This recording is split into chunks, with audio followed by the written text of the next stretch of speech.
जय हिंद दोस्तों, welcome two aspirants. आज हम चर्चा करेंगे एवोल्यूशन ऑफ द मून के ऊपर कि मून का ओरिजिन कैसे हुआ। आज हम इसके बारे में पढ़ेंगे, मगर ओरिजिन को समझने से पहले आइए मून की कुछ प्रॉपर्टीज के बारे में जानते हैं। वी ऑल नो दैट कि moon is the only natural satellite of the अर्थ, क्योंकि ये मून ही है जो अर्थ के चारों तरफ एक फिक्स्ड ऑर्बिट पर अर्थ के चारों तरफ चक्कर लगाता रहता है। अगर हम बात करें मून के साइज की, तो साइज के मामले में ये अर्थ के कंपैरिजन में 27% है, यानी 1/4 साइज है लगभग अर्थ के कंपैरिजन में। मगर ग्रेविटी की बात करें तो ग्रेविटी के मामले में ये 1/6 है, लगभग 16 to 17% ही है मून की ग्रेविटी कंपेयर देन अर्थ। इसीलिए आपने आमतौर पे डॉक्यूमेंट्री में देखा होगा, फिल्म्स में देखा होगा कि जो एस्ट्रोनॉट्स आपके मून के ऊपर जाते हैं, जब वो वॉक करते हैं, actually they do not walk, they hop like kangaroos, क्योंकि वहां पर ग्रेविटी पुल कम है। मगर वो ग्रेविटी पुल इतना भी कम नहीं है कि अर्थ के स्ट्रक्चर के ऊपर किसी तरह का चेंज ना कर सके। मून के ग्रेविटी पुल का असर अर्थ के ऊपर पड़ता है। वो अर्थ के लैंडमास को तो अट्रैक्ट नहीं कर सकता मून, मगर वाटर बॉडीज के ऊपर इंपैक्ट डालता है। जो सीज और ओशंस में जो हाई टाइड्स आती हैं, this high tides because of moons gravity. और अगर हम मून के ऑर्बिट की बात करें तो एक एवरेज अगर हम ले तो लगभग 3,84,000 किलोमीटर के डिस्टेंस पर मून अर्थ के चारों तरफ रेवोल्यूशन करता है। क्या क्या पढ़ी हमने? एक तो it is the only natural satellite of the अर्थ, दूसरा अर्थ के साइज का 1/4 है। ग्रेविटी की बात करें तो 1/6 ग्रेविटी है अर्थ के कंपैरिजन में। मून की ग्रेविटी अर्थ की वाटर बॉडीज पर इंपैक्ट डालती है, हाई टाइड्स मून की ग्रेविटी के कारण ही आती है। और दूसरा आपका है डिस्टेंस फ्रॉम द अर्थ, जहां पर ये ऑर्बिट करता है, ये लगभग 3,84,000 के आसपास एवरेज है। अब बारी आती है मून के एवोल्यूशन की कि मून बना कब।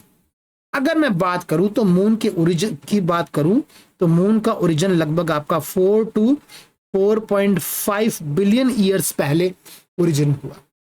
अर्थ का ओरिजिन अगर हम बात करें तो आपका अर्थ का ओरिजिन हुआ था लगभग 4.5 बिलियन ईयर्स पहले। अर्थ का भी ओरिजिन हुआ ही था। अर्थ अभी नई नई ही थी, अभी क्रस्ट इतनी मजबूत नहीं थी, क्रस्ट धीरे धीरे मजबूत हो रही थी। उसी समय क्या हुआ, उसी समय एक ऑब्जेक्ट जिसका साइज लगभग मार्स के जितना था, हमारा जो मार्स प्लैनेट है, लगभग उस साइज का आप एक ऑब्जेक्ट कह लो, चाहे आप प्लैनेट कह लो, जिसका नाम था आपका थिया। ये ऑब्जेक्ट अर्थ से टकराता है। टक्कर जोरों की होती है, जिसके कारण जब टकराता है तो अर्थ का और इस मून का जो डेब्रिश है, ये हवा में उछल जाता है, ये स्प्रेड हो जाता है अर्थ के चारों तरफ। और इस इंपैक्ट को हम बिग स्प्लैश के नाम से भी जानते हैं, या फिर हम इसको जायंट इंपैक्ट हाइपोथेसिस भी कहते हैं। तो जब अर्थ से थिया टकराया तो देखिए, दिस इज डेब्रिश। ये जो डेब्रिश है ये चारों तरफ फैल गया, and because of the gravity of the earth, earth की ग्रेविटी के कारण स्पेस में नहीं गया, बल्कि अर्थ के चारों तरफ फैल गया। आज हम सैटर्न को देखते हैं ना, ठीक उसी तरह अर्थ के चारों तरफ जो था डेब्रिश वो फैल गया, और फिर स्टार्ट हुआ आपका एक्रीशन प्रोसेस। अब किसी को नहीं पता है कि एक्रीशन प्रोसेस क्या होता है, तो मैंने अपनी पिछली वीडियोस में एक्रीशन प्रोसेस को एक्सप्लेन किया हुआ है, जाइए और समझिए। यहां पर शॉर्ट में मैं बता देता हूं कि ग्रेविटी के कारण ये पार्टिकल्स एक दूसरे की तरफ अट्रैक्ट होने लगे, हीट के कारण कंबाइन होने लगे। जब सारे पार्टिकल्स एक साथ जुड़ गए तो फॉर्मेशन हुई हमारी मून की। एक बार मैं सारी चीज रिपीट कर देता हूं।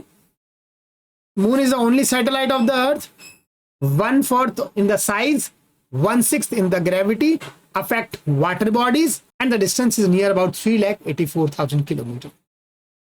बना कैसे मून? लगभग 4 बिलियन to 4.5 बिलियन के बीच में एक थिया नाम का ऑब्जेक्ट अर्थ से टकराया था, और टकराने के कारण जो डेब्रिश जो थी ये ग्रेविटी पुल के कारण अर्थ के चारों तरफ फैल गई। जब एक्रीशन मॉडल हुआ, जब ये जुड़े आपस में, तो हमारी मून की फॉर्मेशन हुई। आज का लेक्चर बस यहीं तक।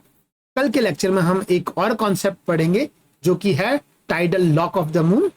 Thank you and have a nice day. Do like and subscribe my channel.